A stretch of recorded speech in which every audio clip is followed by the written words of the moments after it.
Welcome to the Sailor Noob podcast, where a superfan and a noob talk about the original Sailor Moon episode by episode. I'm your host, Mikan Hana, joined by my co-host. I'm the co-host and the noob, Caliban. Baby, I'm a firework. We're a couple of magical people ready to Moon Eternal make up this episode.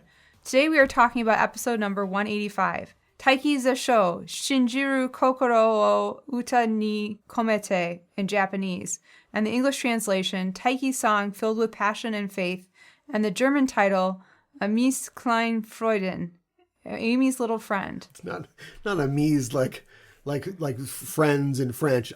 Ami, right? Ami, yeah. Amies, kleine Freundin. Freundin. Yeah, a little friend. Which is neither her friend nor, well, she is little, I guess, but not really what the episode's about.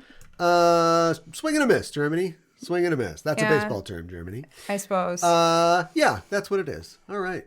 There's a YouTuber that I watch, and she made the most expensive fruit salad ever because she bought 2 boxes of expensive fruit, and it was just mid. So well, it's fruit. How good is it gonna be? It's just fruit salad. The fruit was good, but like putting it all together just was kind of meh. How? I wish I had money to. Hey, check out patreon.com/Sailor Noob if you want to see expensive Japanese dishes. Wish I could spend money on that. So she just went out. She's like, first of all, they have fruit. Is this a white person? No, I don't know who else to ask this. Oh, she's American, but she's Filipino. All right, but guilty as charged. My mistake. But American is white enough for me. So she's like, I'm going to make a fruit salad with cantaloupe and strawberries and blueberries and everybody, the honeydew. Yeah. That's the money melon. And so they've got some of that, but not all of that, right? Yeah. So did she have to sort of fill it out with other stuff? Well, why is there a star fruit in here? Or like... Yeah. Well, there was like peaches. Yeah, peaches and fruit salad. I don't know. Yeah, oranges. Maybe the little mandarin ones. Yeah. That's China, though. Melon, that's of course. Orange joke. Yeah, but like, melon. What's melon in Japan? It's like cantaloupe, but like really good cantaloupe. Okay. Again, cantaloupe, that's the packing peanuts of a fruit salad. Yeah. So this is why it's mid. Yeah. Like, I understand why it's mid, but also she's on a volcanic island in the middle of the Pacific Ocean. Yeah. She's buying all these things. Yes. YouTube was a mistake. Hopefully, I don't know. Hopefully she gets enough revenue from her subscribers or whatever to defray the cost of all those expensive cantaloupes that she's getting. Exactly. That's whimsical. Let's downshift out of that into something depressing. Oh, no. Here we are once again at the weekly RIP. At the start of our show, as we always do. They come in threes, don't they? Although it's funny, they come in threes for who? If 2 actors and a baseball star die, and you don't like baseball, then that wasn't your 3. You're just like, who? Who died? Oh my gosh. Right? But 3 big ones, for me at least, 3 big nerd lights went out over the course of this week. The first, of course, is James Earl Jones. Yeah. Who passed away at 93. That's pretty good run. And a guy who, I don't think, he was in, I was going to say Black Panther. Why not? Coming to America 2, right? Yes. Coming to America 2. Yes. Reprising his role as the king. But had done so much other stuff. But a guy who I think a lot of people kind of forgot was still around. I think enjoying his later years. He wasn't like, he was picking up awards and stuff, but he wasn't like going off and doing a lot of movies and stuff, was he? I don't think he was. Yeah. You're right. Don't ruin I planned this out. Don't ruin what I'm going to say. Okay, sorry. You're like, I saw him last week. He looked great. But, yeah. Look, I know that you know that he's Darth Vader, okay? But he's Mufasa, but he's so much more talented than that. He's an EGOT, winner, which is becoming less and less impressive now that the Dear Evan Hansen guys are EGOTs. But whatever, it's still impressive, an incredible, life not only in film but in the theater as well. Yeah. And one of his earliest films And a film that I really like a lot was, The Great White Hope, which he, originated the role on Broadway and, got a Tony for it and everything, and went on to play it in the movie. And so, yeah, just a guy who's like, he's just a fixture. He's just always there. Yeah. He's just always been around. Yeah. As long as I've been around. So he'll be missed. Also, a person that maybe people wouldn't really know about, but I think if they know his work, John Cassidy, comic artist, and sometime actor and director, writer, died suddenly this past week, a couple days ago. 52 years old. Oh my gosh. You know his work best probably from his work either with Warren Ellis. I know, just bear with me. On the Planetary series for DC Vertigo. Also his work with Joss Whedon. I know, just bear with me. In rebooting the X-Men with the Astonishing X-Men. Yes. Probably about 10, 15 years ago now. That's hard to believe. Also redesigning Captain America with John Reber. I think we're good. And then later, Brubaker. Was it Brubaker? On the new Captain America series. And again, this is like 15 years ago. But giving Captain America his sort of new look. That look greatly inspired the Captain America that we saw in the Avengers films. Okay, sure. And then he had just recently become the chief creative officer of Humanoids Publishing, and was doing like his own stuff. And so I don't know if anybody knew that he was sick, and we don't exactly know what happened still, but just way too soon. And a guy who, was a great artist, had worked on all these amazing properties, kind of had his own thing going on, and then all the testimonials come rolling in, and every single person in the business is like, I loved hanging out with John. I loved when I saw John. He's the nicest guy. He made you feel cool. Also, he's good looking. I think Mark Waid told a story about how they were at a nerd event, and so it was like, if you've seen Mark Waid, guy looks like an egg with glasses, right? And so they're all there, and like John Cassidy's got, shoulder length hair and a scarf on, and he looks all cool. And then apparently Michael Rosenbaum, from the Smallville and amongst other things, it's a Hollywood actor guy comes in, and suddenly all the women are like, oh wow, Michael Rosenbaum, and they're looking at him, and Mark Waid's like, that's how you make us feel, John. Now you know how we feel. So it's just really sad, and he'll be missed. And then of course Emi Shinohara, the incredible voice actress, Seiyu, voice of Sailor Jupiter, passed away suddenly as well. And also the voice of Mizuki and Cardcaptor Sakura, and a couple other things. She was in Perfect Blue. I can't remember which character she was. Oh no, I know she was. She was the female detective on the show that the main character's on, but we don't know if the show's real or not. Do you know what I mean? Because of the nature of the film. But yeah. And we were just talking about her last week, so sorry everybody. I didn't mean to do that, but that's what happens when I talk about famous people. So watch out, Joss Whedon. Oh, not a big loss. Oh my God. I don't know what to do. Maybe like we should just have a show at the end of the week where we just talk about all the people that died. I mean, I hate the fact that we start every episode like this, but at the same time, people won't stop needing to be remembered. I was really saddened to hear about Sailor Jupiter's voice actress passing away. I have to confess that I don't know. Are they all around still? I think so. Other than, the obvious? Yeah, okay. I think so. Somebody posted, do you remember, I think we watched this at some point, but there's a video of the Seiyu singing and dancing to... Yeah. It's really cute. It is. So this show, I guess, is dedicated to them and all the other people that will definitely be passing away soon, I guess. I can't say their names, so it doesn't happen for sure. But we'll try to have fun, even though our hearts are breaking. Yeah.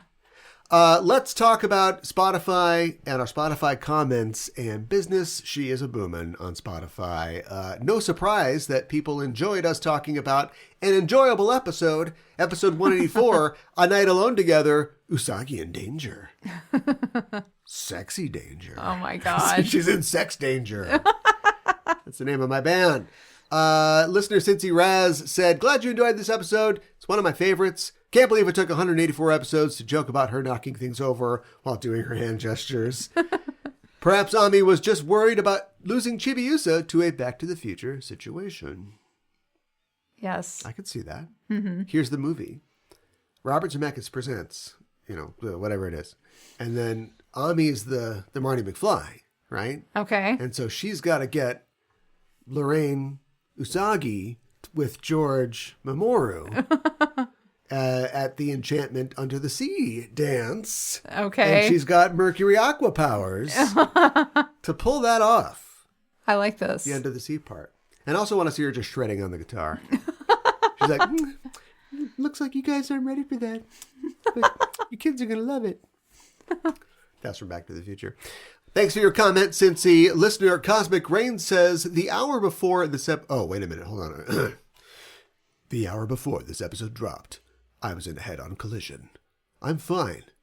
Car isn't. Literally after everything wrapped up, I received the Spotify notification, and I was ecstatic! After a horrible ordeal, this is what I needed to cheer me up, and I love this episode. Definitely one of my faves. I'm so happy you enjoyed it. Once again, thank you, Mika and Cal, for brightening up my Fridays. Oh, wow. Well, glad to hear you're thank okay. you. Yeah, sorry about the car. Yeah, that's not fun. This wasn't our fault. No. This is before the episode. Yeah, right. What's playing in the tape player? Sorry about the car, and I hope everything works out with insurance and everything. But yeah, it's good that we're all. I don't want to be R.I.P. in any listener at the beginning. Of No. Only old actors that died. Oh my Terrible. gosh. But thanks for your comment, Cosmic Rain.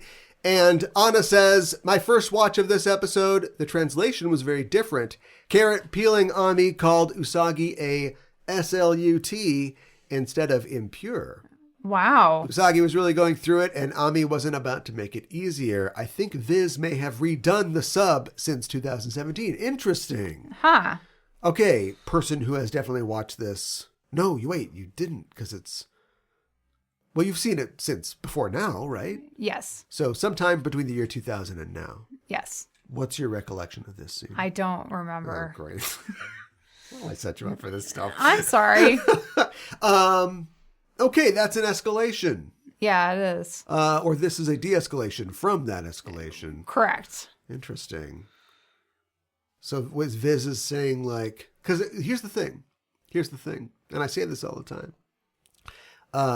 These aren't real people.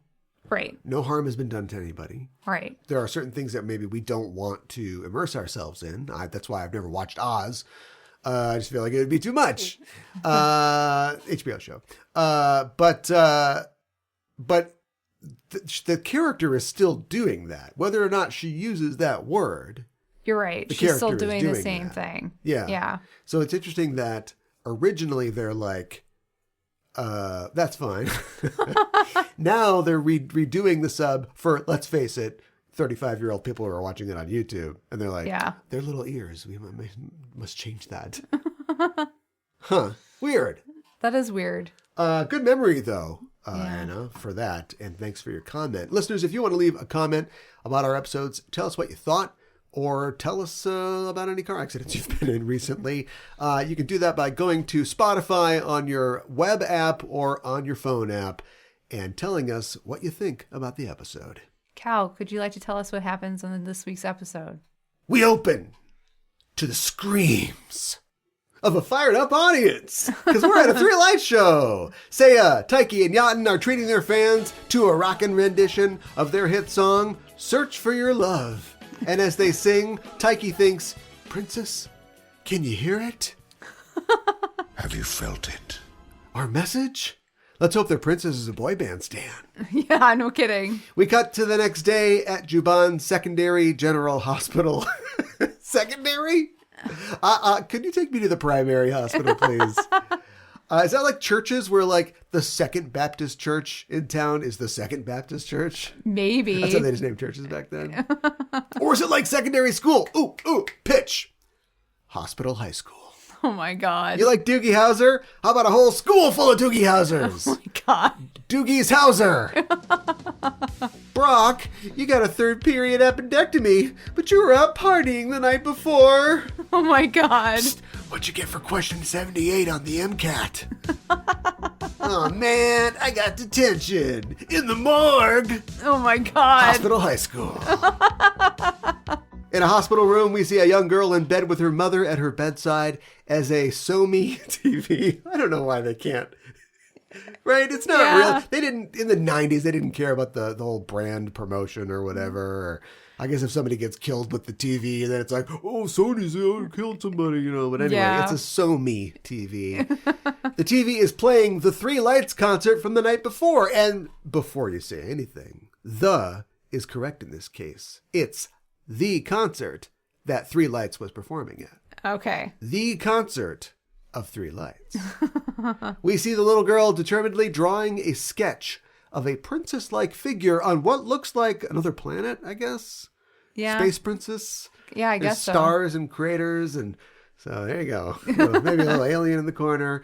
Her mom says, why don't you take a break? And she puts her sketchbook down as her mom offers her a plate of bunny apples. Yes. Shades of Utena here. Now it makes me think that the bunny apples in that Utena episode didn't mean anything. It just meant snacks. Is this something that all Japanese mothers have to know how to do for their children? No, but Over here, I think they're like, it's... oh, she's knitting some slippers. Oh, something's happening. But over there, they're like, oh, give me that knife. I got to learn to make some bunny apples. Well, for I my mean, I do child. think a lot of people do it for their kids. That and, making octopus hot dogs. Oh, the octopus hot Octopus dogs? Yes. Those that's a real thing. Lieutenant, put my octopus wieners in your mouth. Oh my God. Yeah, it's a pretty good show. As she eats, the girl looks up to a calendar that has September 3rd circled with a note that says surgery. Yeah. That's foreboding. Yes. This is like the first time, I realized this. This is the first time that we had an explicit date in the show outside of the general seasons, I think. Unless they've done Christmas or New Year's. It's the first time we've had a calendar date. No, you're right. And this episode first aired on August 31st, 1996. So I think that we can say definitively, contemporaneity confirmed. Yeah. The show takes place on the week that it airs. Okay. We did not know that before. No, we didn't. And it's definitely, sometimes they go 2 months later, you know, it's moved around, but we are dead nuts on here as far as the calendar goes. There's a knock on the door and in comes Ami, who says, hello, Misa. The girl says hello and her mother says, thanks for coming so often. And Ami sees that they're watching Three Lights and the girl smiles. We cut over to FPC where the squad is gathered and Ray asks, is Misa suffering from a serious disease? And Ami says, yes. It's so serious that no doctor in Japan can cure her. A prominent doctor is coming from America to perform surgery. With a gun. Oh my God. Can't Sailor Moon, heal people? Moon? Yes. Something? Escalation? Yes. Or is that only for Dark Kingdom situations? Oh, maybe it's only for bad guys. She can only heal darkness that you have. Or when you're, listen, if you're ever reincarnated as a Yoma and you're eating hamburgers and you're psychic, come on, see me. Otherwise, can't help you. Sorry. Hasn't she literally resurrected and been resurrected a few times? Yes. People die all the time on this show. That's true. Sorry, kid, can't help you, but if you kick the bucket, give me a call. Speaking of Usagi, she looks up from her melon soda and says, who's Misa? Welcome to the episode. Yes. Makoto, our stacked exposition machine, says she's a patient at the hospital where Ami's mother works. Interesting. Yes. A little backstory, a little mythology here. Yeah. Now we know that Dr. Mizuno works at Second General Hospital. The sequel to General Hospital. Manako says she's also a big Three Lights fan. So Usagi's sipping indolently on a melon soda, And across the table, Minako is sipping indolently, let's say puckishly, at an orange soda because this show cannot help itself. If this thing better end, we better find out that they're like the same person or they're time displaced, or something like that, or they're Siamese twins separated at birth or something like that. Oh my God. They keep doing this. Yes, they do. Are they doing it to themselves? Is it like a joke? Are they like, is every, move of the pencil a stab at the heart of Naoko Takeuchi for just making two characters that are basically the same because she didn't want them to use the one character she'd already made for this purpose? Oh my gosh. Do you think they sit back and go, what the hell do we have the blonde one do this week? Which one? That's what I'm talking about. I mean, I just feel like it's so, maybe I'm just too, up to the neck in this world at this point, but you see it all the time. You do see it all the time. You're finishing each other's sandwiches. I know. Yeah. I think they do it on purpose, and I think that they're totally playing it up. Like, look at how similar these characters are. They have to be. Yeah, they have to be. But guys, you have the power to make them different. Yeah, they do. Poke out one of their eyes. Oh my God. Have one of them get a face tattoo. You can tell them apart here. You know what I'm saying? Come on. Yeah. Ami says she's scared to have surgery. She doesn't think she'll survive. I wanted to encourage her by giving her a present, but I'm not sure what to get. And Usagi perks up and says, hey, she's a Three Lights fan. I know exactly what to get.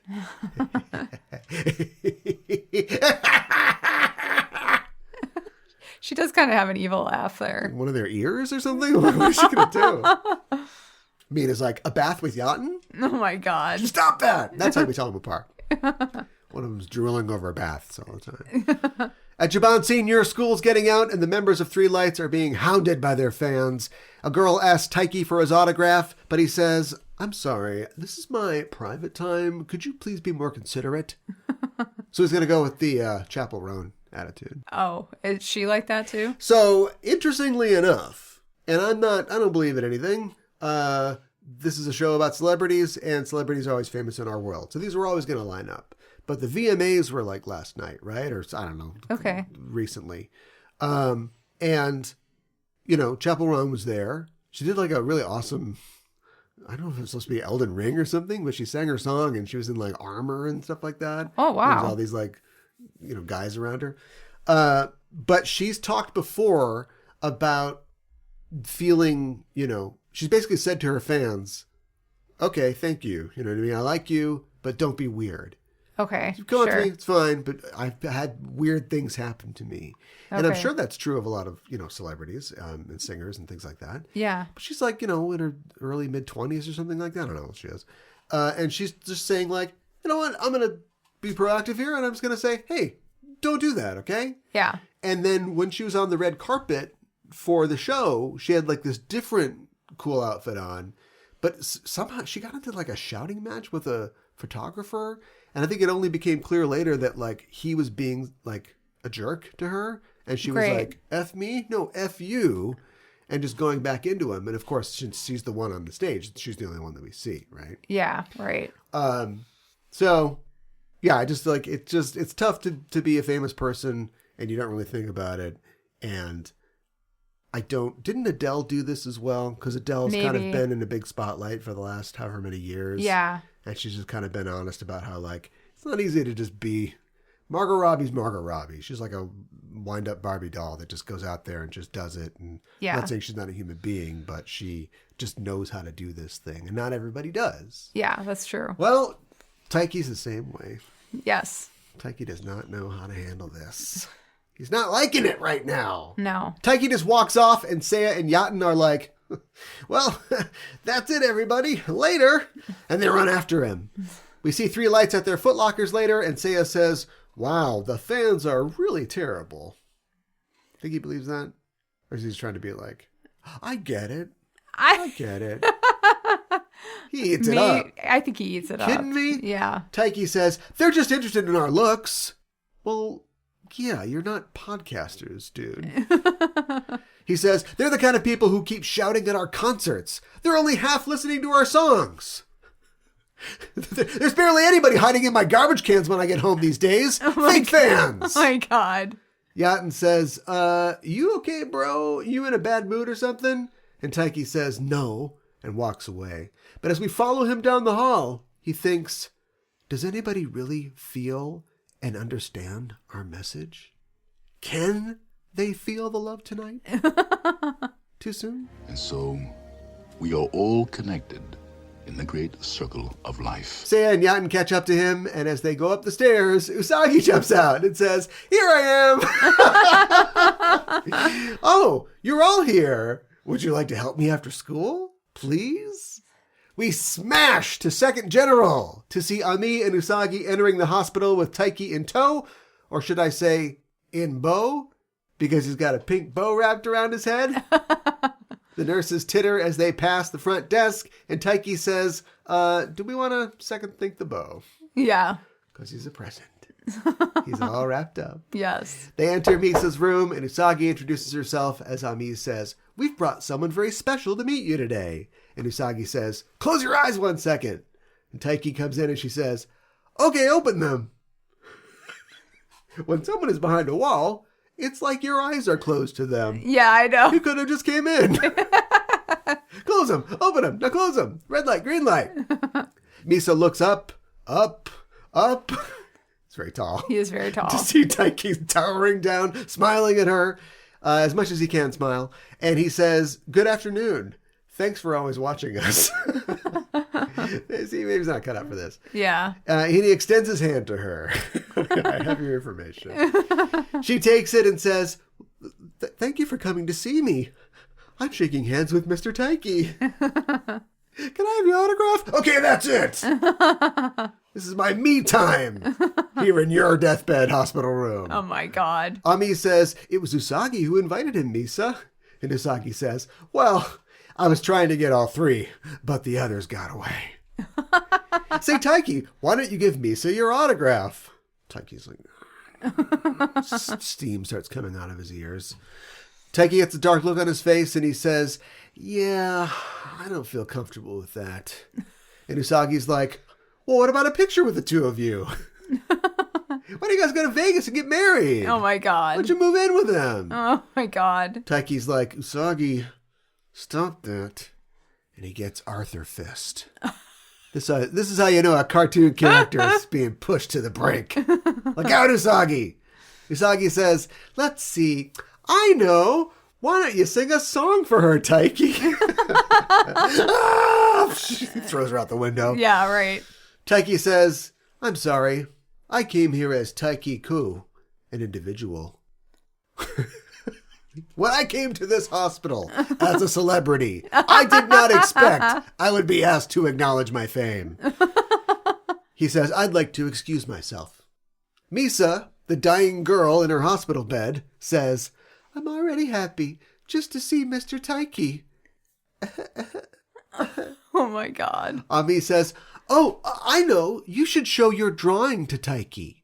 Misa, with all the alacrity of a much healthier child, grabs her sketchbook and hugs it to her chest, saying, no. Usagi, who just lives context-free, doesn't she? Yeah, she just does. unburdened by situational expectation. Usagi says, hey, what kind of drawing is it? And Ami says, to be honest, she won't show it to me. Looks like obliviousness might be contagious. Oh my gosh. Quick, lock down the wing. Misa says, not yet. I'm not finished with it yet. And Taiki says, will you show me after you've recovered from your operation? Which is nice. It is nice. I'm really savvy. Yeah. Then he says, I have to warn you, I'm kind of fussy about drawing, okay? Which is not nice and is tone deaf. Yeah. Oh my God. But Misa is jazzed about this prospect. And later we see our trio emerging from the hospital. I'm sure Ami never even tried to see her mom because she knows better to bother her when she's working. Yeah. Or sleeping. Oh my gosh. Or not home. Oh my gosh. Or completely absent from her life. Usagi says, Taiki, please forgive me for asking too much of you. And Taiki says, I thought you were different from the other fans. Too bad. Be in my garbage cans at 8 tonight. And he walks off to the girls' confusion. That night at Second General, we see Misa working feverishly at finishing her drawing while watching back the Three Lights concert. What if she's getting like an eye operation? Oh my gosh. Have to finish this drawing. No, I can't look at you, Mom. Must make this the last thing I ever see. With these eyes. Oh She pauses to look at the screen as Taiki appears, and she gets a fearful look on her face. We cut to a studio where Three Lights are recording Search for Your Love. As Taiki thinks, Princess, why don't you respond? Haven't our voices reached you? Are you going to ask for my autograph too? That would break his heart. As he's leaving a Lights video shoot, Taiki is stopped by Seiya, who says, hey, what's up with you? You totally messed up the song back there. Also, I think your inner monologue might be an outer monologue. Taiki says, sorry, guess I'm tired. But Seiya says, hey, take it easy. Tomorrow's the concert. You know September 3rd? When the concert is? Right. I got it circled on my calendar. I know. It's weird that we called it surgery, but that was the art director's idea. Back in her hospital room, Misa contemplates her drawing as she thinks, I can't draw, Mr. Taiki. She looks up again at the circled date on the calendar and clutches her chest and collapses as her mother comes in to see her slumped over and she drops the vase of flowers that she's holding. Yes. I mean, is Misa hooked up to anything? She should be. Seems like that would say if there's a problem. Yeah. That's a really good point. Right? Yes. You're in a hospital. If somebody just collapses, you think somebody would do something? Yeah, exactly. Ma'am, your daughter is suffering from acute pop star expectation inflation. There's nothing we can do. Things aren't great on the other side of town as Three Lights get 2 more hits. Seiya hitting Taiki and Taiki hitting the floor. Seiya grabs Taiki's jacket and says, what do you mean you want to cancel tonight's concert? We're singing for our princess. We can't just cancel. Taiki weakly says, I'm not feeling well today. Even if we sing, our message won't reach the princess. Seiya says, don't talk like that. We have to keep singing if we believe. And Yaten says, yes, to reach our princess. I have a line. Taiki stands up and up and up. He's very tall. And says, anyway, please excuse me for today. And he walks out.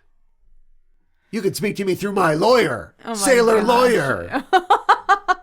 Esquire. I'm surprised we haven't seen Sailor Lawyer yet.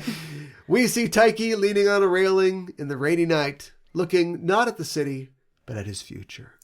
He thinks, Princess, why won't you appear? Where are you? And despite his trench coat and dark glasses, Usagi recognizes him immediately as she runs up. Who's that sad giant? She says breathlessly, Misa, she's gotten worse. Her drawing is terrible. Oh my God. We cut back to Misa's hospital room with a focus on an IV drip that wasn't there previously. Misa lies unconscious with an oxygen mask taped to her face. Her mother and Ami sitting a grim bedside vigil. Misa's mom looks kind of like Minako. You think so? Yeah. I mean, she's like an adult, so they draw her longer. Yeah, right. Not crystal long, but still long. She's got brown eyes, but the same color hair, and it has it up.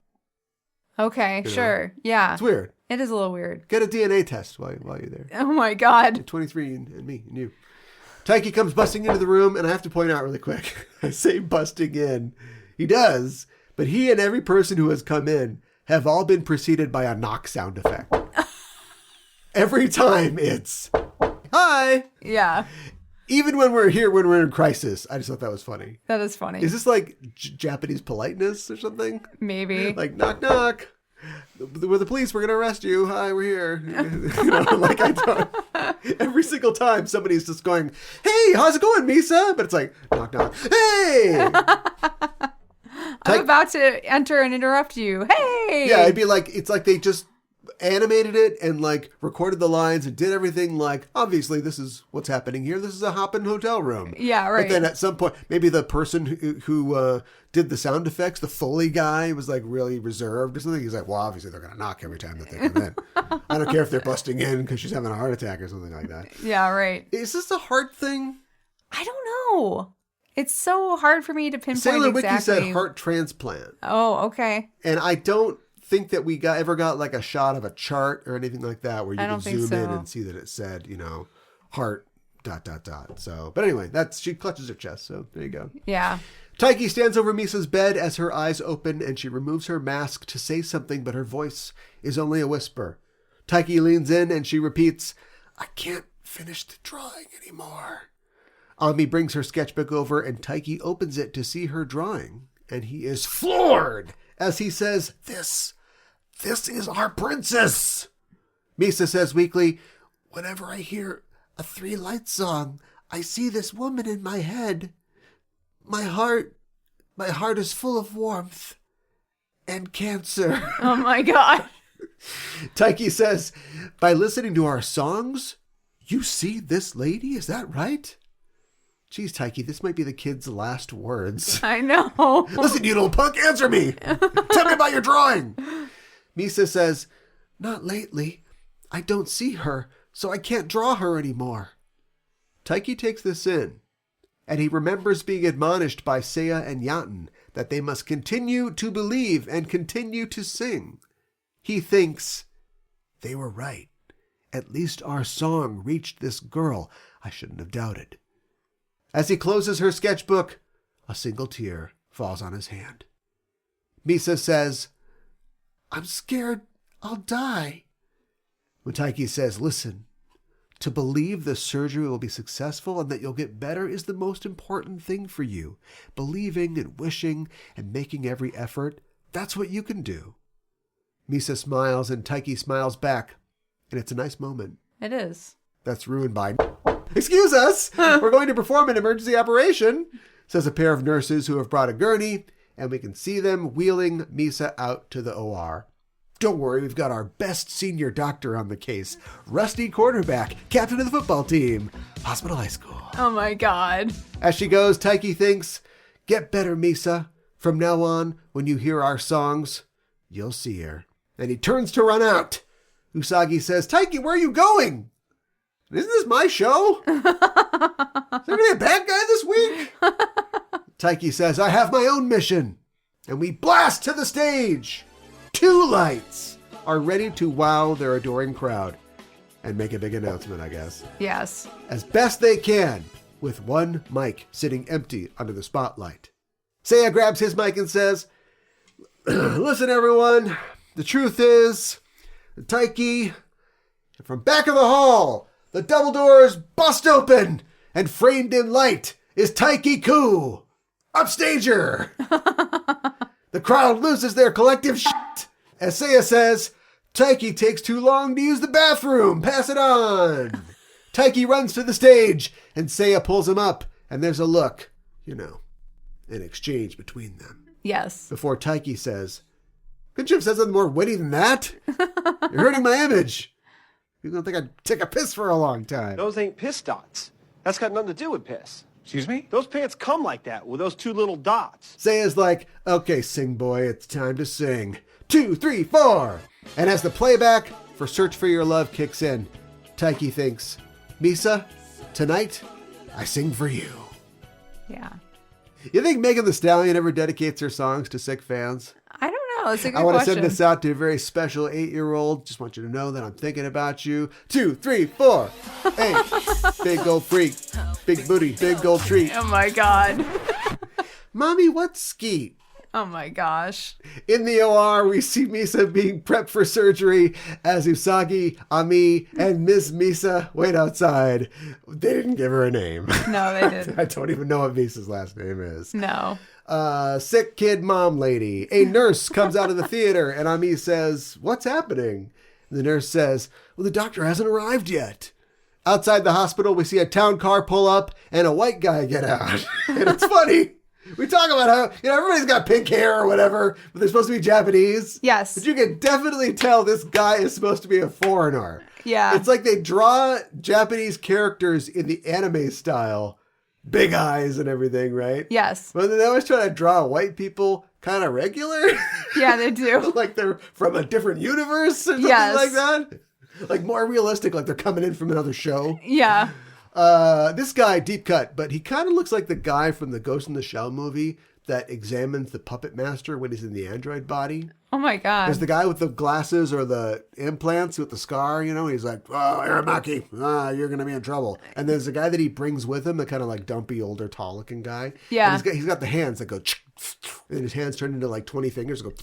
Oh yeah, right. But like the way that guy kind of looks, sort of like, I'm 58, you know, like that's what this guy looks like. Yeah, he does look like that. A nurse runs up to him and says, we're ready for you, doctor.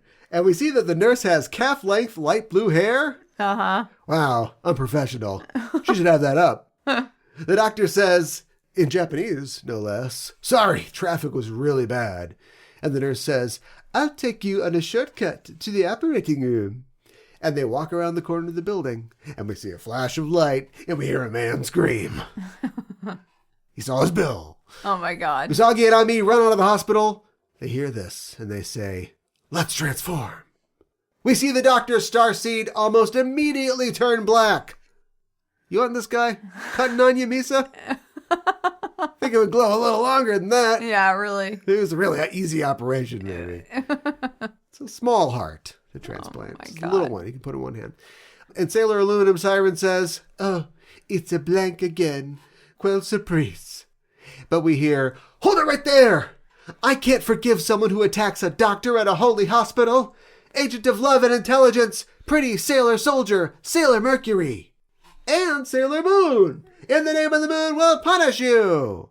Siren says, d'accord, Sailor Doctor, please have fun with these two. And the doctor transforms into Sailor Doctor. Yes. Who says, I'll give you a shot. Siren says, au revoir, and disappears into her phone booth, which also disappears. Before Sailor Moon can react, Sailor Doctor, or Dr. Sailor? Sailor Doctor, Dr. Sailor. Doctor? Doctor. Doctor? Doctor? Doctor? Doctor. Doctor? Doctor? Doctor, Doctor. doctor, Doctor? Doctor? Doctor. Doctor? And Doctor. Well, we miss anyone? Sailor Doctor says, you're sick, so I'll give you a shot. And Sailor Moon says, where am I sick? And the doctor adjusts his Umino glasses, which apparently give him X-ray vision. Yeah, it's weird. Creepy. And creepy. It also makes me wonder about Umino. Oh my God, All don't these say years. that. He says, you're sick everywhere. And he races his huge syringe. Sailor Moon says, I hate needles, and just runs the other way. No inducement. He's not firing like projectiles. She's just like, no, and she runs away. Our hero, ladies and gentlemen, she hides behind Sailor Mercury. Dr. Sailor runs after her. Sailor Mercury says, pull yourself together, and gives us a Mercury Aqua Rhapsody. And she blasts the phage and says, now Sailor Moon. And Sailor Moon gives us the shtick, and I guess that's it for Sailor Doctor. Yes. Get your money back on that one. Yeah. Malpractice. This is malpractice worse than when that freshman intern tried to do the surgery for the senior. I'm trying to get Hospital High School off the ground here. Come on, help me. We cut to the American doctor, who is now scrubbed in and ready to operate on Misa. No idea what he thought happened. I gotta stop doing ketamine. Outside the OR, our girls and Misa's mother are still waiting, and Usagi prays to Kami-sama to save Misa's life. Is that because Sailor Doctor had a cross? And so she's like, I better go the other way. I don't know. We'll talk about it. Running up the hall come three lights, and Taika gives Usagi the nod. There's just like nods and looks all over this episode. Yeah, there are. And we're at nodding level. This is great. That is great. There are subtle signs of maturity, as well as somebody just going, I feel grown up, you know, or like killing a monster that represents, you know, her fear of childhood or something like that. Like Usagi actually has male friends. That is rare for a 9th grade girl. That is true. This is very mature. Yeah. Just give him the nod. The red light above the operating room doors goes out, and the staff and doctor emerge. And there's a moment of silence. And the doctor gives him a thumbs up and a wink. Okay, we took it too far. Yeah. We got the nods, we got the looks, thumbs up and a wink. She's dead. Yeah, right. What does Oh my God. No okay sign? It stinks. Everyone seems to get what this means, and Usagi cheers as Misa's mom thanks the doctor tearfully. The doctor says, She did well for being so small. It was her will that made the surgery a success. And thank God we're not in an American hospital, because she'd die of MRSA during recovery. Oh my God. Time passes, and we see Misa in a wheelchair outside on the hospital grounds with Usagi, Ami, and 3 lights hanging out with her. We hear the doctor say, I performed the surgery, but her willpower will help her overcome and recover. Usagi tells Taiki, Misa gave her all because of your encouragement. And Taiki says, no, it was her that encouraged me. Thanks to Misa, I can recover. Oh, it's all about you. A 6-year-old almost died. I know. Seiya says, hey, Taiki, Misa wants to talk to you. And Usagi says, go on to your little girlfriend. She's busting balls all over the place. Nurse, I've never seen a pair of balls so busted. As Taiki takes Misa for a spin in her chair, she says, my picture is done. Would you like to see it next time? And Taiki says, yes. And we see in her room, on her bed, her sketchbook. Wind from the open window blows it open, and we see inside her finished drawing. Yes. She did it. Yeah, she did. A little too much to ask for a Nurse Minako on this one, huh? I guess so. Put that to bed. No, don't put me to bed. Would have been fun, though, if they pulled that out. Yeah, I hope to see that one day. So the song is psychic. Apparently. We had a taste of that with Upi Pachupi, the great conductor or whatever. We thought like, oh, is he picking up on something? Yeah, you're right. And then of course, our girl Michiru is very sensitive. Ray, you getting anything at all? Yeah, Ray should be getting stuff. Yeah, right? Yes. Ray should like be able to do a police sketch of this chick at this point. Yeah, really. But we're not. You know who's really been kind of shortchanged this year? Who? Ray. I keep saying like Minako or Makoto, and it's true. Yes. But Ray has been so absent, I have not noticed her absence. I see what you're We saying. had that run where she kept like showing up, you know, like, oh, I faked my death. And then she just like showed up at Juban Senior, right? Oh, stop it. But we really haven't seen much of her. No, we haven't. Is that them trying to keep her away from that she would like get this in 2 seconds? Be like, wait a minute, there's their psychic song.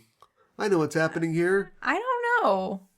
I mean, would it I mean, be we had bad? a Ray one a little while back, but like, still, I feel like, I don't know, maybe everybody's got less screen time because these fart buckets have screen time.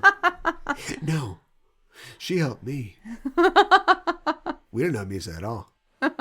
Misa helped us.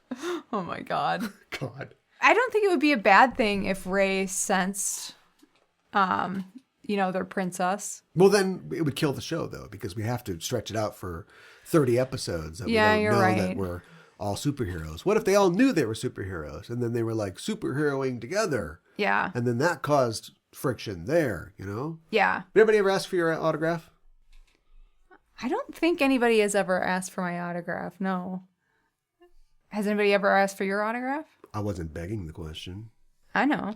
But let's just say in the very limited or in the relatively limited experience that I've had as somebody that people know about, you know, or somebody who makes something that people consume and enjoy and then later see somewhere and are like, hey, you're so-and-so. You know, Right. whether it be from acting or from podcasting. I've tried to be very demure about being an artist. Mm-hmm. I've tried to not, because I consider, you know, I mean, ain't none of us George Clooney. Only George Clooney's George Clooney. Do you know what I mean? I try to have perspective about it. And I've not really been to the point where I'm so weighed down by the attention of fans that it's like, okay, all right, we need some security or something like that. Do you know what I mean? Yeah. Or like, do you know what I mean? If somebody says, hey, great job, and that's the only thing that you hear, then you think, oh, that's a good job. Yeah, right. But if 14 people want to say that at the same time, then it becomes, I would assume, stressing for somebody. Yeah. And so I guess I can see how Taiki could be. And I think there's an element, too, of Taiki just being kind of over it. I think so, too. This story is about, because he's dealing with fans and stuff like that. It's not really about a girl with a heart. That's just something it's a backdrop. that's in the story. Yeah. Maybe that's how she lost her heart, when she did a backdrop. didn't turn out well. It's kind of a story about burnout. Yeah. About artistic burnout. Yeah, you're right. You know what I mean? Yeah. And again, it's couched in our ultimate goal is to reach a magical space princess with our psychic song. Right. We all know what that's like. Of course. Everybody knows this. But it is, I think, a metaphor for creating something, putting yourself out there, having an audience, and having to deal with the attention from that audience and deal with the stress and strain of creating something. That's what I think is happening. Real artists aren't trying to summon a galaxy princess. Right. It's tougher. We're editing and publishing.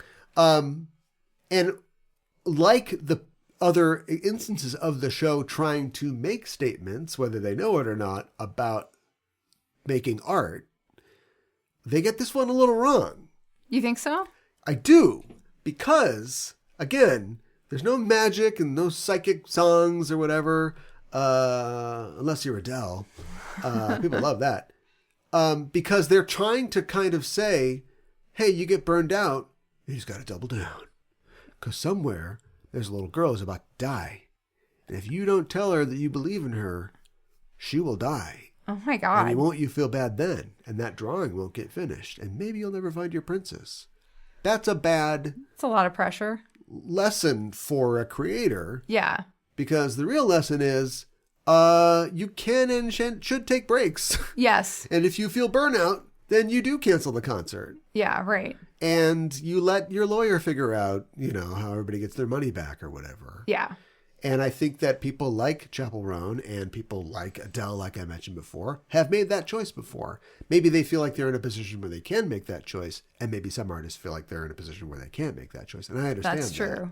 But Yeah. Adele's like, look, my voice doesn't work. I don't know what you want from me. Like, I got to cancel this tour. I'm going to be doing surgery and I'll be back to do this when I can do it. I can't just go, you know what, I'm going to go out there and then snap a vocal cord and then, what do you got then? Yeah, no, you don't want You that. have to protect yourself. Yeah. And this doesn't hit it quite as hard as that other terrible episode that we really already took a crap on, so I won't do it here. But there's a little air of, as soon as he started talking to this little girl that was a huge fan of his, and she's like, he's like, oh, he's going to have to hit a home run for her or something like that.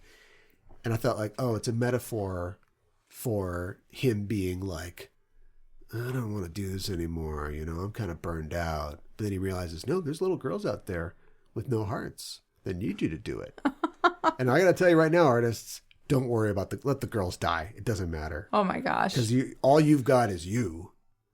No, you're right. Do you know what I mean? Yeah, you don't want to burn Think about out. it from the long version of it. If you burn out and die, there won't be any more stuff. Exactly. And I think your audience will understand. But like I said, we covered this on that terrible photography Monaco episode. Yes. The last time they wasted a Monaco episode. I know.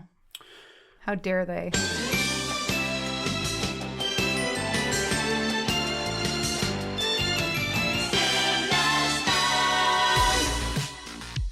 Would you recognize the color of television tuned to a dead channel? Have you seen attack ships on fire off the shoulder of Orion? Is Neo Tokyo about to explode? Are you a technical boy or a razor girl? Do you live 20 minutes into the future? Do you dream of electric sheep? Do you know Kung Fu? If your answer to any of these questions is yes, you may be a cyberpunk.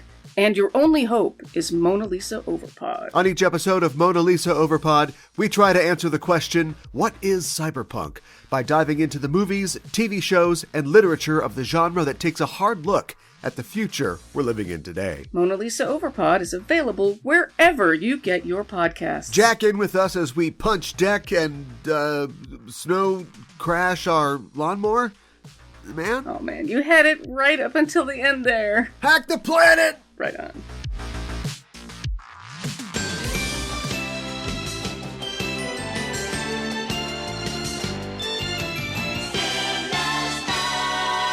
Today for Kyoro Kuro Miru, or Curiously Looking Around, where we talk about elements of Japanese culture within the episode, we'll be talking about charity and charitable giving in Japan. Oh, this is going to be a short one. As has been discussed previously on the show, previously on Sailor Noob, not a lot of charity, right? Yeah. In some ways, it's a little more complicated than that. Oh, well, I suppose it would be. The Japanese... That's why we have an episode. Yes, exactly.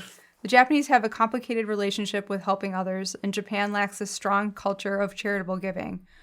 Of the 142 countries ranked by the Charities Aid Foundation for their 2023 World Giving Index, Japan ranked last. I was going to guess. They were last. Yes, that's 142 out of 142 in the Help the Stranger category. Oh, it helped a stranger? Yeah. So, what, like by capita or something? Like, how? They're literally last? They're literally last. Okay. So, it's a little more complicated, you said? Yeah. It doesn't sound like it's very complicated. Okay. Pakistan, Croatia, Cambodia, and Poland make up the rest of the bottom Well, five. all right. But I mean, some of those countries, they got things that they're dealing with, right? That's true. Pakistan's not.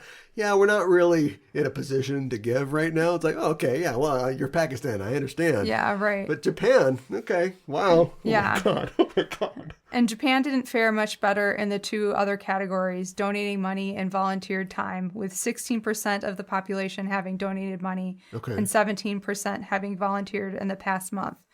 But Japan was not in the bottom 10 for those categories. Okay. All right, well, it's somewhat better. I gave it the office. Yeah, right. In terms of the overall World Giving Index, which takes all three categories into account, Japan ranked fourth last, coming in 139th place with an index of 18, tying it with Greece in 138th place. Okay, again, Greece not in a position to really offer anything right now. Yeah. Except tourism. That's true. Yemen in 140th place, and Croatia in second last place, and Poland's ranking at the bottom with an index of 15. Poland's not doing good right now. No. That's at Japan. Insofar, I don't really first, second, third world. We don't do that anymore. I mean, they're kind of a superpower. They're certainly one of the most industrialized nations on the earth. Yes. Got no time, buddy. Sorry. Yeah. No, I cannot spare a dime. Wow. Yeah. Japan's rank is down from 2022 World Giving Index, where it ranked 118th. They've dropped lower. Yeah. Oh, no. With Indonesia, Kenya, and the United States and Australia taking the top spots. Oh, okay. Japan has something of a reputation for being ungenerous when it comes to charitable giving, and this data at least seems to back that up a bit. But what do native Japanese think about that perception? Here's some online comments on the World Giving Index study from online Japanese users. These are like people who saw this is the comment section. Yes, exactly. Okay. Quote, if you consider friendliness to be kindness, then yes, it's at the bottom. Which is that guy telling. Could not get somebody to help him move his couch. Yeah. Here's another. Quote, a while ago when an old man fell while trying to get on a train, a young man of Western descent who appeared to be a tourist was the first to run and help him up. Japanese people, like myself, just watched from the sidelines. What? Yeah. You're all going to be late when that guy gets turned into strawberry jam, right? Yeah, exactly. So you have a selfish reason. Wow. Okay. All right. Wow. Quote, from my experience living in America, Americans often ask people for directions and time. The conversation begins before you know it, so it's easy to help or ask for help.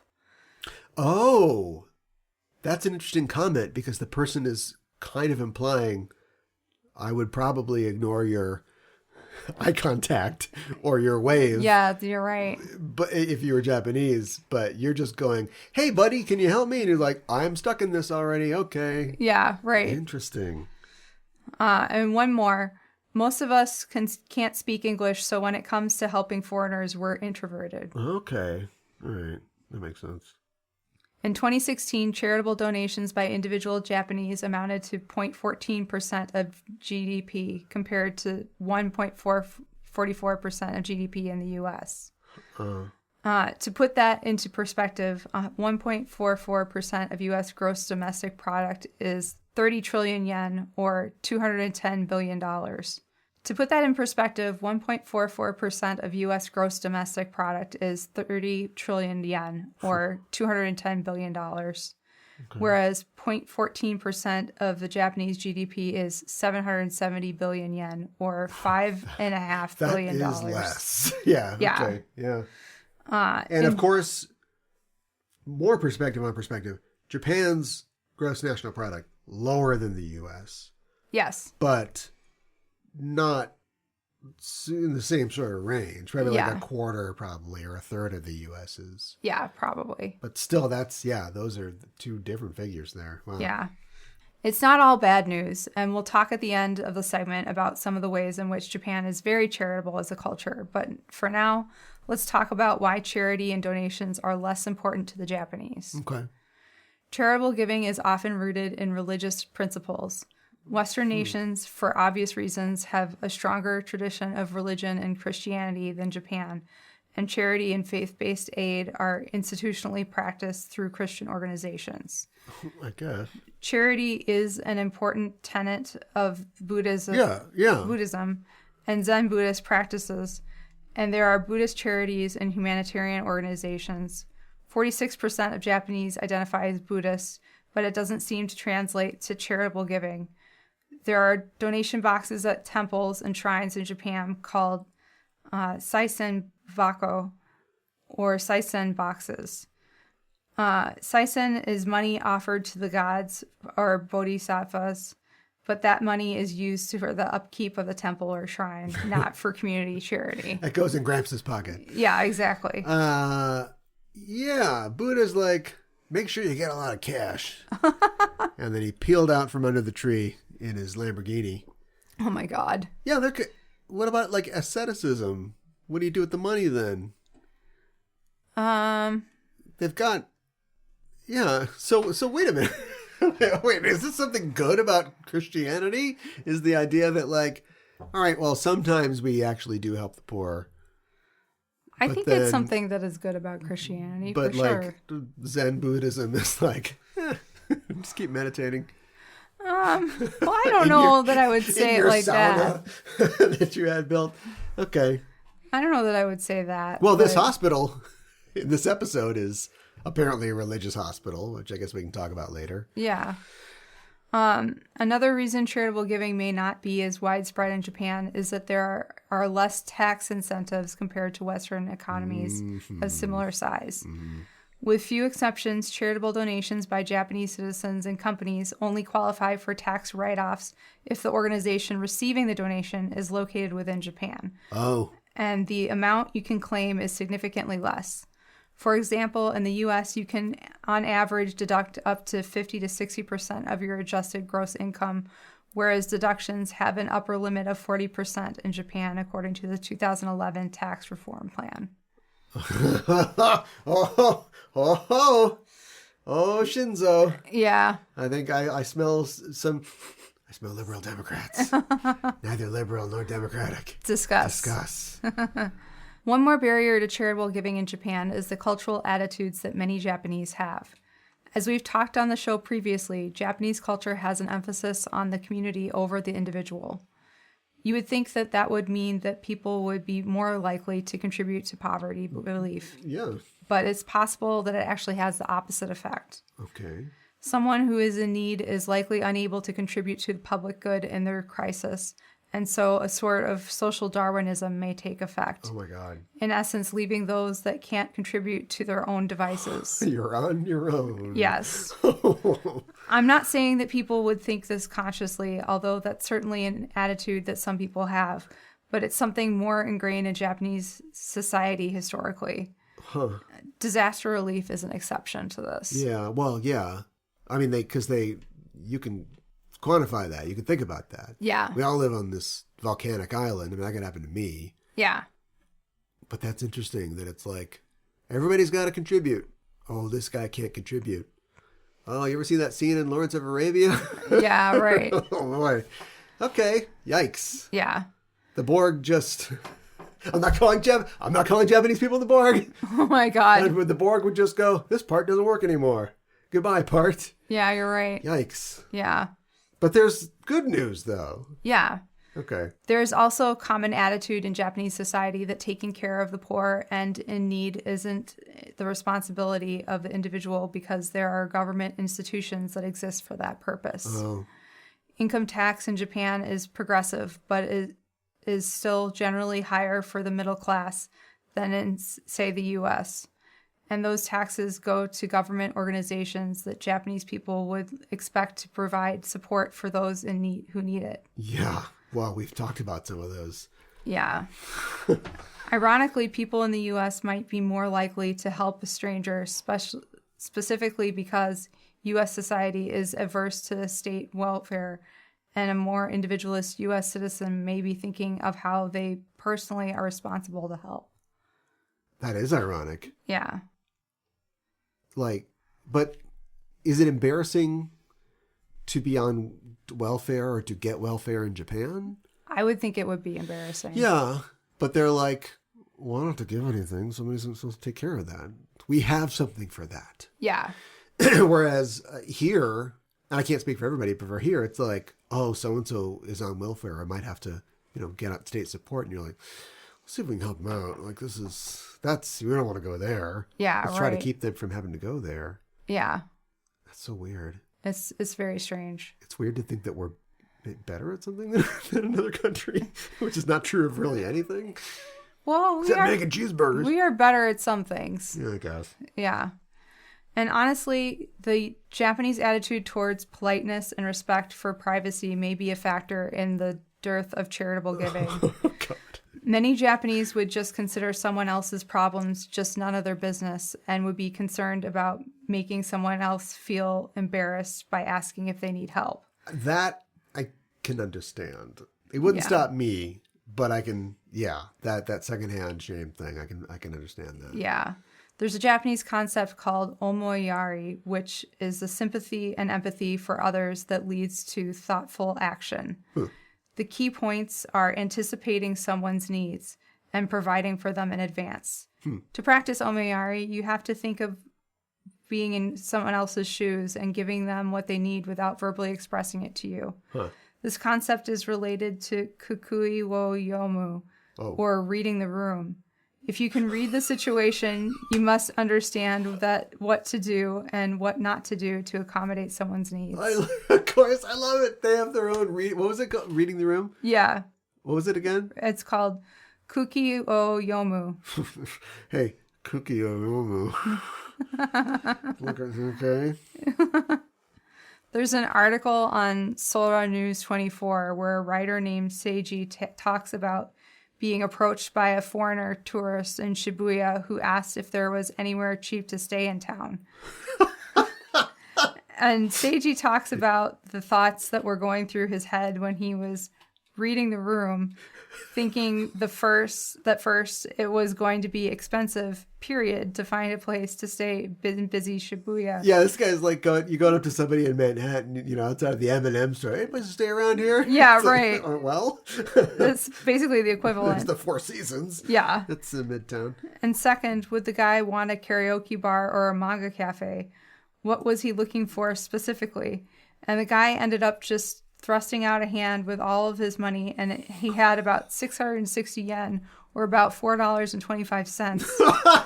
And Seiji thinking, quote, where did this guy stay last night, and how was he going to find a place to stay tomorrow? Yeah. He asked the man where he would stay tomorrow, and the man said, tomorrow is taken care of. And then Seiji thought, what does that mean? So he got out his cell phone to search for a place to stay, but he was on a budget himself, and so he didn't have a high-speed internet plan. So the pages took forever to load. Oh, no. And eventually the tourist just kept saying, I have no money.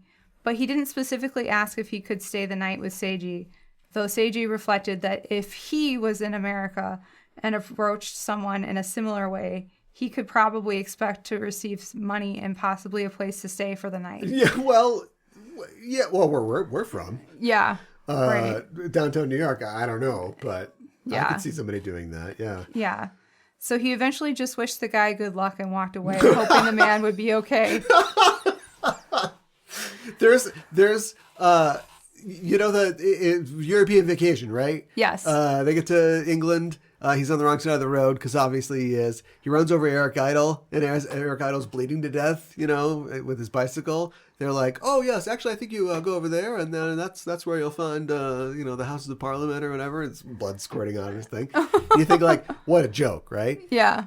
My family, we took a trip to England, and when we got there, we went to pick up the rental car, but we had trouble like getting into the car, and somebody was driving through the parking garage, and they were like, "Oh, do you need any help?" And we're like, "Oh, well, we're just, we're trying to figure out this thing with a car, and then I think we have to take the train in and try to find our hotel, but we're not exactly sure where we need to go." And he's like, "Oh, well, I've got a place right over here. I'm actually leaving for the weekend, but you're welcome to stay there." Oh my The whole gosh. time I'm just thinking about blood squirting out of Eric Idle's arm.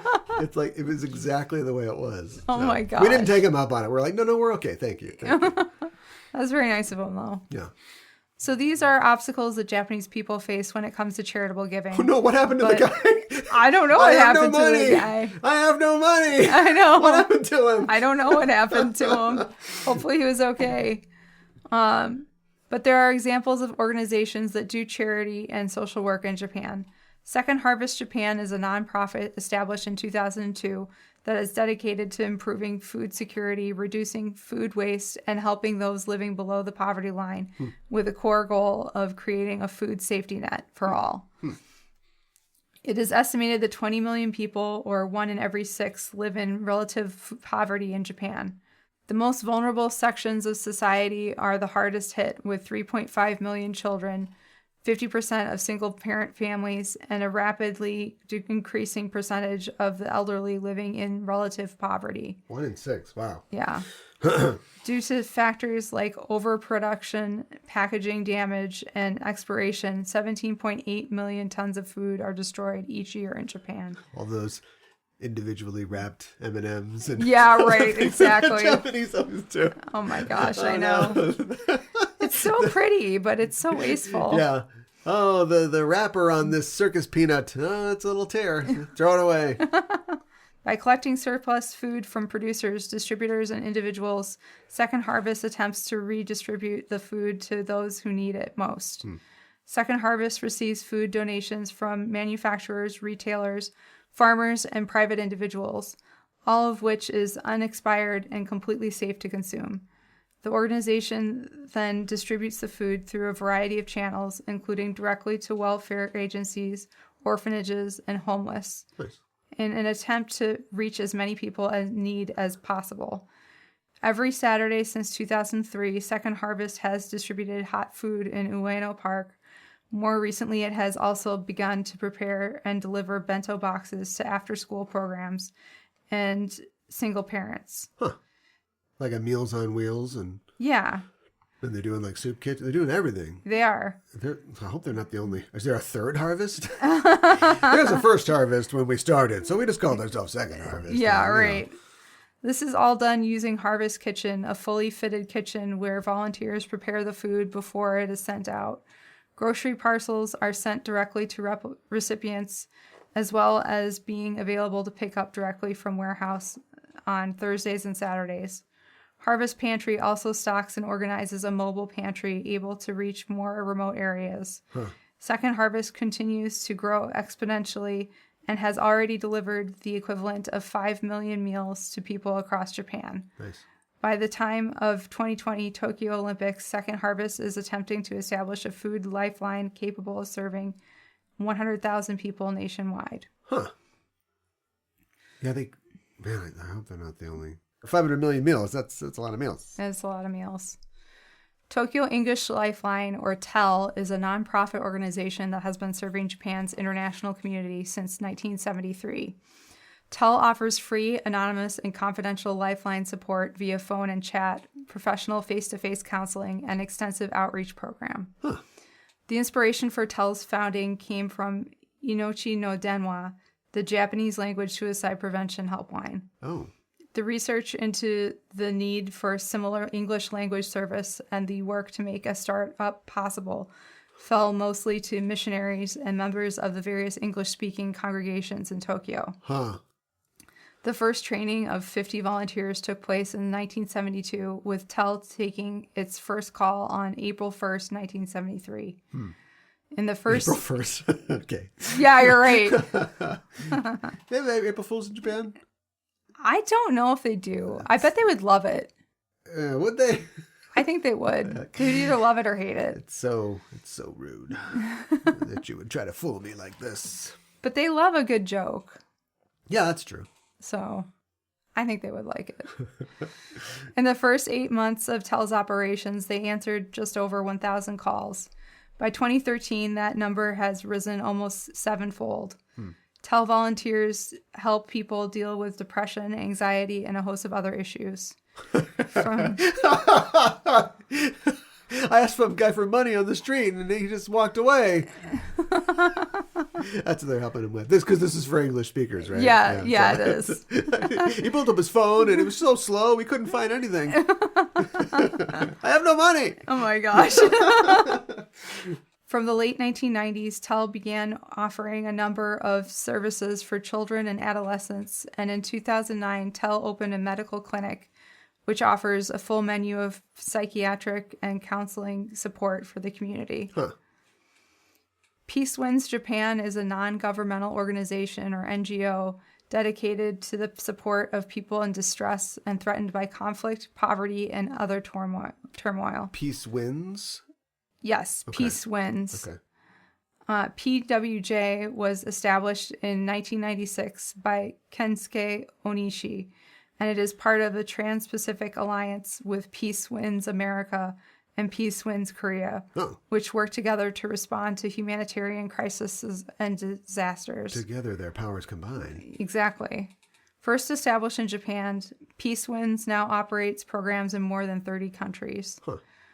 Programs provide emergency relief to those affected by disasters, humanitarian assistance for refugees and displaced peoples, and community building support for the world's most vulnerable people. Peace Winds implements a wide range of activities that provide food, shelter, essential supplies, water and sanitation, healthcare, psychological support, vocational training, and other forms of support in a holistic manner. All of these organizations sound great, but they're all like, we've got gyros and hot dogs and spaghetti and chicken, fried chicken. Do you know what I mean? It's like, yeah. If like the food shelf was like, we do food. Yeah, right. But then everybody else is like, we do all these different things. And I don't know if they're just trying to big themselves up, or if like you have to cover a lot of bases because there aren't other organizations. It might be a little bit of both. In like a consultancy class situation where we're like taking care of these things. That's interesting. Yeah. Peace Winds prioritizes preparedness and sustainability and works in close collaboration with other civil society organizations, governments, businesses, and international organizations. Good Neighbors Japan was established as a nonprofit organization in 2004 with the aim of engaging in international humanitarian aid to address global issues in developing countries. Today, Good Neighbors Japan is actively working to improve the quality of the Asian and African countries through initiatives focused on education, water, and health support. Oh, it's like a Japanese Peace Corps. Yeah. But the other one has peace in its name. Yeah, you're right. They beat us to it. Within Japan, the organization is dedicated to enhancing living conditions for children by providing food assistance, particularly in single-parent families, which also contributes to reducing food loss and waste. Good Neighbors Japan provides emergency assistance to those affected by natural disasters and conflicts, both domestically and internationally. Over the years, Good Neighbors Japan has built a strong foundation of trust and expanded its support network. The organization remains steadfast in its commitment to humanitarian aid, striving to bring hope and support to as many people as possible. That's interesting. Going to Africa. Yeah. I mean, I guess, yeah, somebody's got to. Yeah, exactly. And finally, Animal Refuge Kansai, or ARC, is a nonprofit founded in Osaka in 1990 with the goal of working towards a society which respects and protects animals. Ark is what a dog's bark sounds like in Kansai dialect. So it's like, you go like bark, bark, but I go ark, ark. Oh my gosh. ARC rescues, cares for, and rehomes animals, striving for improvements in the level of animal welfare for the animals of Japan. ARC is supported solely by donations and has a staff of approximately 20 members and a team of volunteers. So this is like just in the Kansai region or something? It's just in the Kansai region. So like they're out catching all those tailless cats or something? Yeah, right. Yeah. ARC's work focuses on 4 areas: caring for animals without homes, providing them with physical care and socialization training while they look for forever homes, neutering services, educational programs for children and adults about improving animal welfare, and maintaining an animal shelter in Sasayama for pets and animals in need of care, as well as organizing and hosting adoption events for dogs, cats, and other pet animals. I said it's Spare. I hardly know her. That's what I think about when I hear Kansai. That's interesting. That sounds like a smaller organization than the other ones, but that's fascinating. That of course there's a what do you call it? An ASPCA or I guess the JSPCA, Right? Taking care of animals because humans are important, more important than animals, but animals are important too. Animals are important. When the tsunami comes in and the earthquake happens, maybe the pets got no home now. Yeah, just like the people don't. Exactly. Maybe they don't have any people anymore. Right. Depending on the situation. So that's been a big issue with the natural disasters that happen in Japan. And it's not the pet's fault, but no. The pets are just going to do what they have to do. So now you got wild animals running around. And exactly. So you got to catch them and, hopefully reintegrate them into society. I like too that they talked about, rehoming pets too. Mm-hmm. So, well, good. Yeah. All right. When you started off, it's like the Millennium Falcon. Like my college professor used to say. When you started off, we weren't too sure. Then we ended. We blew up the Death Star. I don't remember how you finished that part. Second Death Star, of course. Because it started off like, it's just gonna be a nightmare. Then it's like, no, there's organizations that are doing this. Yeah, for sure. It just seems like, if you approach a stranger on a Japanese street, you're not going to get any help. Yeah. I think that there's a lot of truth to that. But there are organizations to help you. So yes. Hopefully use your slow-ass internet to find those. Ichidakimasu Usagi. What did Usagi eat in this episode? Misa eats some apple slices that are carved to look like Misa bunnies. eats some apple slices. Yeah, I know. I know. The girls have drinks at Fruit Parlor Crown, melon soda, orange soda, a red soda, and Calpis. I say Calpis because it's kind of like a milky white, and that's what Calpis looks like. Yeah. Is there a come on. Is there a Calpis category of sodas in the way that if I say, it depends on what part of the nation that I'm from that you're from, you want a Coke. What kind of Coke do you want? A Sprite. Right. Yeah, right. Not like that, but are there the cloudy beverages? So there's Calpis, that's the brand name, but then there's the Calpis knockoff. It's like Donkey Piss or something like that.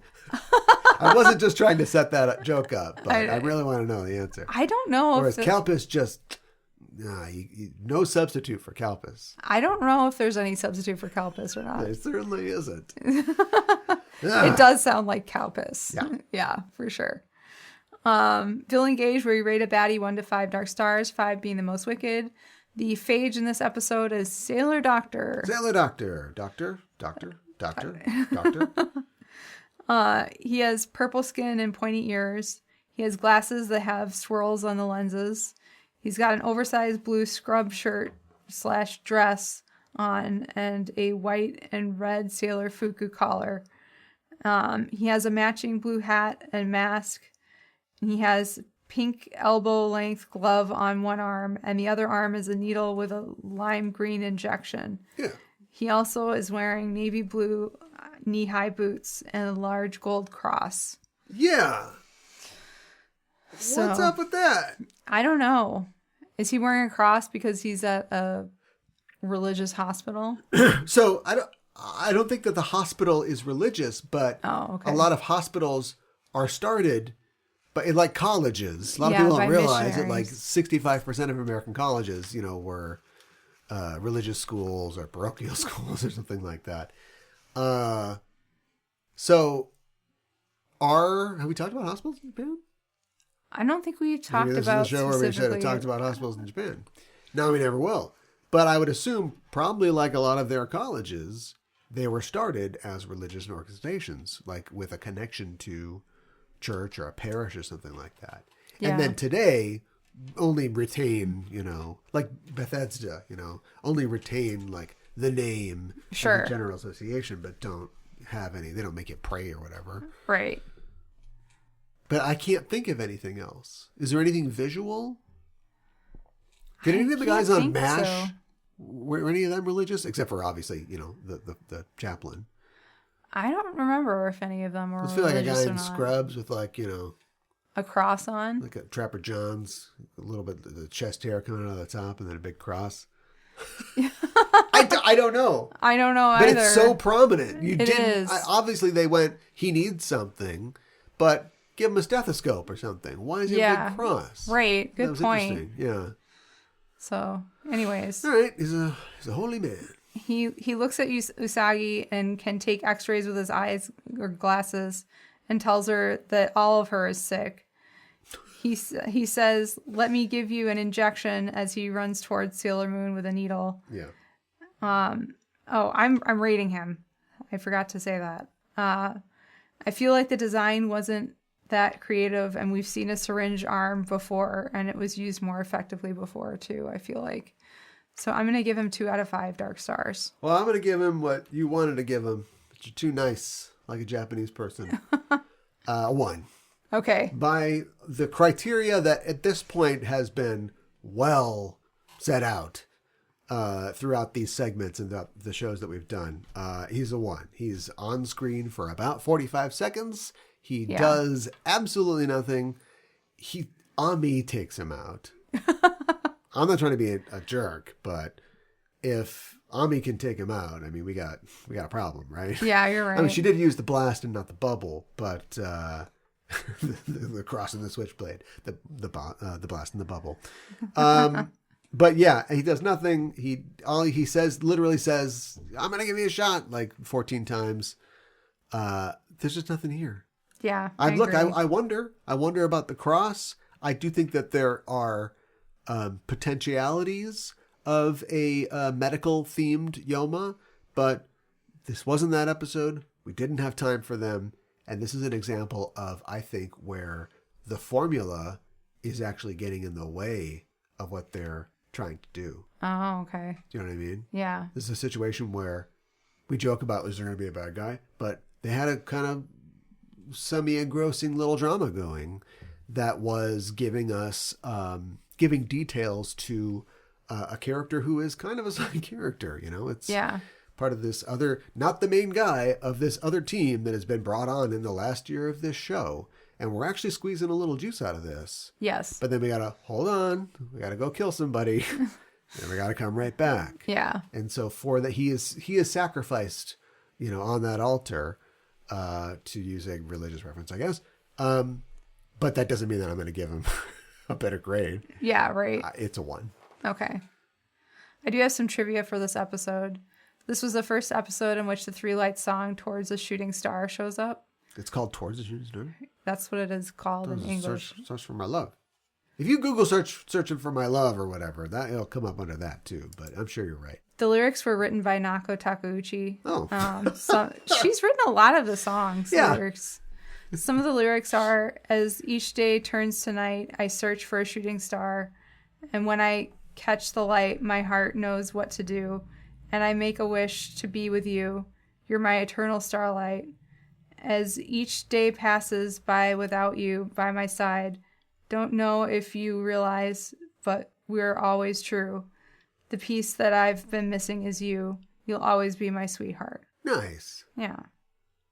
Nothing too weird in there. No, nothing too weird. The peregrine falcon does his taxes. Like, you know how they Japanese lyrics get weird sometimes? Yeah. That's all pretty straightforward. Yeah. I could see Adele singing that. Yeah. Now we're up to our rating. I like how when Taiki goes with Ami and Usagi to visit Misa, I don't like how Taiki refuses to give Misa an autograph, or take a photo with her, or sing her a song. I get that he's overwhelmed and doesn't feel like doing any of those things, but it seems like he could make an exception for Misa. I don't like how Taiki says to Usagi and Ami, I thought you were different kind of fans, but I guess not. I like how Taiki realizes he was wrong to doubt that their song was reaching their princess and others. I like that we saw the finished drawing at the end of the episode. There are things that I liked about this episode and things that I didn't like, so I'm going to give it 3 out of 5 roses. Yeah. I was going to give it a 3. But then then they kept going, and then we, went to the break and came back, and they were still doing this, and there was no hope of there ever being a bad guy in sight. And the bad guys did show up, and it was literally like, they just walked into a scene like, I'm part of this show. Nope, actually I'm a bad guy. But now we're gone. And it was really only about what it was about. And it worked. I felt like it worked emotionally, even though at first I was like, all right, let's get to it already. Mm-hmm. They made me like a Taiki episode. Okay. So I got to give it a 4 for that. Okay. I still think that there are competing messages going on, because what is this about? Like I said before, I think that it is in a metatextual way about artist burnout. Whether they intended that fully or not, I don't know, but that's how it came off for me. It's also could have been kind of about Taiki trying to define himself apart from his career and his persona as Taiki of the Three Lights. Because otherwise, why would he? Sure, it's when a bunch of teenage girls are mobbing you and you're like, you just want to get a taco and you have to go through this. I could see that being a frustration, but then a literal sick girl who's doing a favor for is like, I don't do pictures. I know. He's either, and assuming that he's not just being an asshole, I think that he is reacting to and rebelling against the idea that he is here for everybody's enjoyment because he wants to be seen and respected as just Taiki, as a person, as who he is, which is something that he expresses. So that's interesting as well. Also, the idea of him inspiring people and having a little girl, and then bringing in the sort of overreaching sort of meta thing about how, oh, something's happening. This song's a real thing, and it's reaching somebody, maybe not the person that we're looking for just yet. Those are all kind of competing with each other, but not overly so. It's just instead of them all coming together to play like a classical music quartet, like chamber piece, they are instead like trading force with each other, like a jazz quartet. Okay, sure. Which can also work too. Yeah. Which can also be entertaining. And so that's why I think that it's a 4. Okay. A solid 4. Well, like I said, if in the first half, I'm not going to lie, it would have been a 3. Sure. But then they landed everything. And I was like, I'm actually invested in this dumb little kid who I know is not going to die because this is Sailor Moon. But yeah, right. When he, inspires her and then Usagi's praying to Kami. This is a Christian hospital. I hear that. Stop it. And then he runs into the concert and they're like, get up here, you sack of shit. Let's sing this song. You're like, all right. Apparently I've grown close to these characters. I don't know how. Yeah, it was all right. I think it's interesting that all the Three Lights, their last names are the same. Yeah, I don't. It's cool. I don't know what like that's supposed to mean. It's like the Traveling Wilburys. We talked about it before, didn't we? Oh, yeah, I guess so. It's Seiya Wilbury and Taiki Wilbury and Yaten Wilbury. Okay. All right. Don't ask me who the Wilburys are. I know won't. you want to. I do want to. Don't let me explain this. My English title is Passion Song Going Strong. Yeah, that's nice. Like this episode. Yeah. Relatively inoffensive. Yes. I could have sworn that the song was called Search for Your Love. But that's what I'm going to go with. And Taiki is very tall. Yes. And very droll. And so my title is Lurch for Your Love. You rang. Oh my god. Next episode, we were talking about episode number 186. Chibi Chibi no Nazo. Oh boy. Osawagase Daitsutseki. In Japanese, the English translation, Chibi Chibi's Mystery, The Big Noisy Chase. Okay. First part, yeah, you had me. Second part, what? The Noisy Chase. Yeah. All right. Hey, chase us down on social media. You can find us on all your favorite platforms, including now the Threads and the Blue Guy and the other one, and all the ones that are still fighting, and we'll see who wins. But we are on more than Facebook and X and Instagram, but you can always find us at Sailor Noob or Noob_Sailor. You can also find us on our Discord. Hey, you can join our Discord. It's free. There's a link in the show notes. Join us and hear about all the dead celebrities. I don't know. It's depressing. I'm depressed. I know. I almost feel like this little girl should have died. Just to go along with all the dead people we talk about. But we talk about all kinds of pop culture topics and, hang out with us. Yeah. This is the soft sell. You could do it. If you want a Coke, drink a Coke. But you don't have to drink a Coke. But if you want to join our Discord, you can do that by going to the show notes right there below the episode and look for our Discord link. Also, our Patreon link is down there to get some of our other stuff today. Well, that's our show for this week, and the Name of the Moon will be punishing you next week with another episode of Sailor News. I have no money!